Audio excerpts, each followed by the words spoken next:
indéfendable. C'est bien clair, c'est lui le responsable.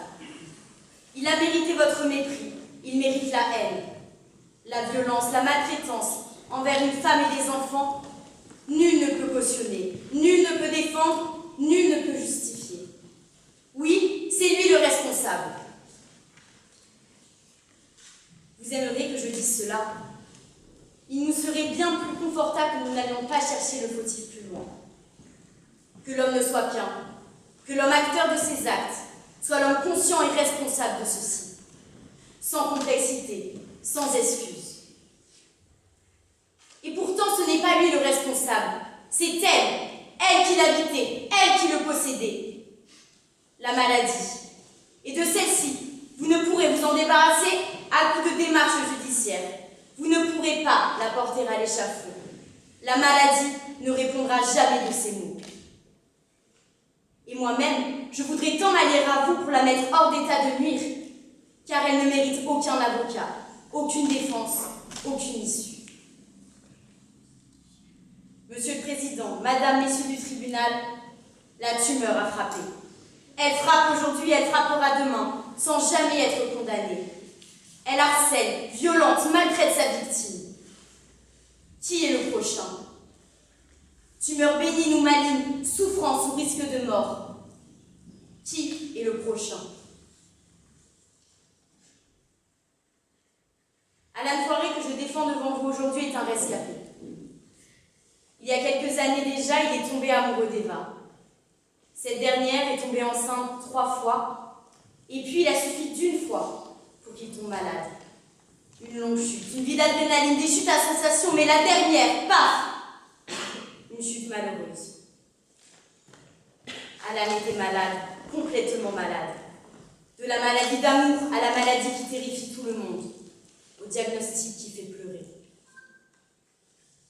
Sournois, l'ennemi s'est insinué dans la forteresse.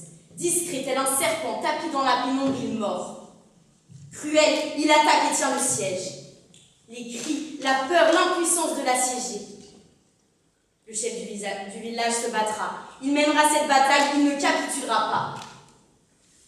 Alan Foiré, cet homme, ce chef courageux, pris d'assaut par la maladie, impuissant face à ses assaillants. Oui, dans le corps de cet homme, c'était la guerre. Dans ses entrailles, un bataillon offensif s'était installé. Dans sa chair, Arès, la brutalité même, avait fait son règne. Mais il s'est battu.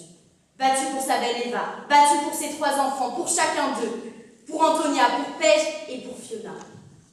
Car oui, il s'aimait tant. Il était ce père protecteur, ce père aimant, ce père aimé. Mais personne n'a rien vu et le mal est déjà fait en Alan. Spectateur de son corps malade, il se voit devenir violent. Il se voit terrifier ce qui est le plus cher à ses yeux. Quelle souffrance, il ne peut pas lutter.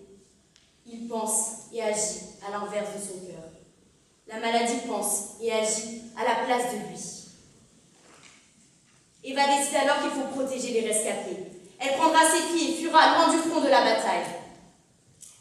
Elle formule une demande d'ordonnance de protection à l'égard d'Alan auprès du juge.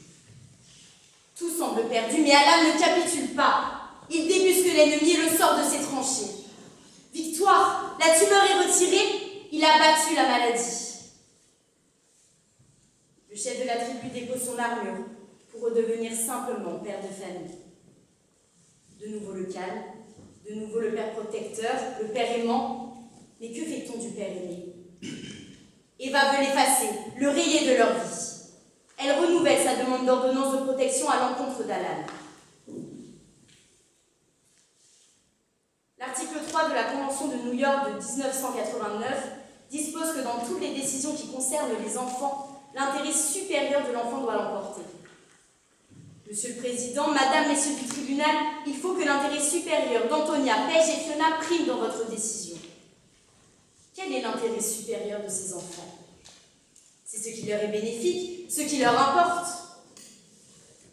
Une étude de la National Fatherhood Initiative a révélé que l'absence d'un parent peut entraîner des problèmes de santé, financiers, sociaux et même physiques et mentaux.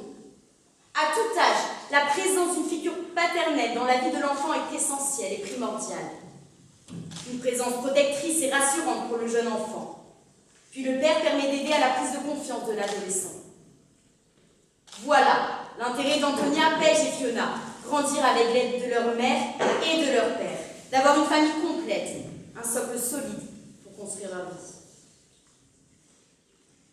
L'article 515-9 du Code civil dispose qu'une ordonnance de protection peut être délivrée en urgence par le juge aux affaires familiales lorsque les violences exercées au sein du couple mettent en danger la personne qui en est victime, un ou plusieurs enfants. L'article 515-10 du même code prévoit les démarches à suivre suite à une demande d'ordonnance de protection. Après audience, le juge doit identifier si danger il y a. Alors nous y voilà. Ainsi, Alan, devant vous ce soir, serait un danger pour sa tendre femme et ses chères filles. Ainsi, Alan devrait se tenir éloigné de sa famille. Pourquoi? Oui, il y a quelque temps, la tumeur en lui était un danger, pour sa famille et pour lui-même. Cette tumeur qui s'était installée dans son cerveau y excitait l'aire d'agressivité hypothalamique et déclenchait des comportements violents. Il n'en était pas le responsable, ils en étaient tous victimes. Oui, il y a un peu moins d'un an, Alan, contre son gré, a été violent. Il semblait dangereux, il avait besoin d'aide. Sa famille ne pouvait l'aider et s'en tenir éloigné semblait raisonnable, nécessaire, urgent même. Personne n'avait d'emprise sur la situation, car la maladie nous dépasse bien trop souvent, nous condamne bien trop souvent. Mais aujourd'hui, l'urgence, le danger est-il encore présent? L'article 515-11 du Code civil dispose que des raisons sérieuses de considérer comme vraisemblables les faits de violences alléguées et le danger auquel les victimes sont exposées doivent être présents. Je le répète, oui, Alan a été violent. Bien qu'involontairement, il l'a été, je ne le nie pas. Mais aujourd'hui, Alan pourrait-il encore lever la main sur ses filles?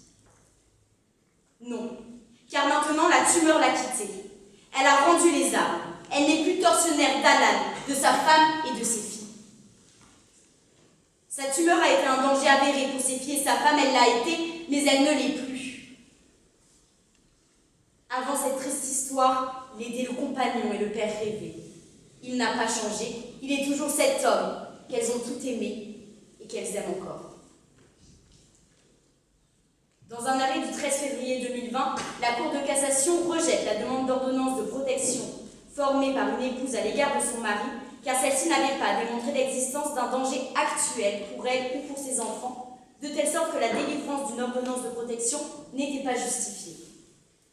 Ainsi, notre affaire est similaire. Alan n'est pas violent de nature. Avant la tumeur, il ne l'avait jamais été. Après la tumeur, il ne le sera jamais. Il est guéri, plus personne n'est en danger. Je vous en prie, ce soir dans ce tribunal, où sont les preuves qu'Alan a été violent depuis sa guérison? Depuis 9 mois que sa tumeur l'a quitté, où sont les preuves qu'Alan représente un danger actuel? Il n'y en a pas. La tumeur est partie, un psychologue l'aide, tout est fini. Métro, boulot dodo, il a repris son ancienne vie. Celle sans violence, sans colère, sans cri, mais sans sa famille.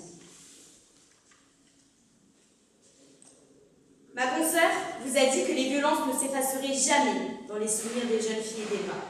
Qu'à jamais, Alan serait pour elles le guerrier féroce et brusque. Elles ont eu peur. Alan a eu peur, tous ont eu peur. Mais peur de quoi? De ce visage d'Alan qui terrifiait? De sa voix qui criait l'insulte? De son corps qui violentait? Et c'est bien la tumeur qui déformait ce visage d'Alan autrefois si doux. C'est elle qui se délectait de l'insulte. Et c'est elle qui souhaitait violenter les proches. Alors expliquons-leur. Expliquons aux filles d'Alan que lors d'une soirée déguisée, si une licorne les cogne, ce n'est pas que les licornes existent et qu'elles sont méchantes, mais que la personne cachée sous ce déguisement est dangereuse. Expliquons-leur que quand elles voyaient leur père devenir violent, c'est cette tumeur cachée dans leur corps qui était dangereuse. Disons-leur la vérité. Rendons-les fiers de ce père courageux, qui s'est battu face à la maladie et qui a désormais gagné la bataille. Nous verrons si elles ont encore peur. Je demande donc, en vertu des articles 515.9 et 515.10 du Code civil, que la demande d'ordonnance de protection à l'égard d'Alan ne soit pas accordée à Eva, car elle n'a plus de raison de lui enlever ses filles et d'enlever à ses filles leur père. Je demande en vertu de l'article 700 du Code de procédure civile le remboursement intégral des frais de justice d'Alan, soit 4 000 €.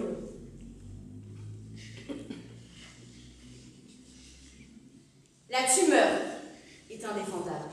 C'est elle la responsable. Elle a mérité votre mépris, elle mérite la haine. La violence causée par cette tumeur, ils en ont tous été victimes. Alors, en ce jour, jeudi 9 mars 2023, signons l'armistice.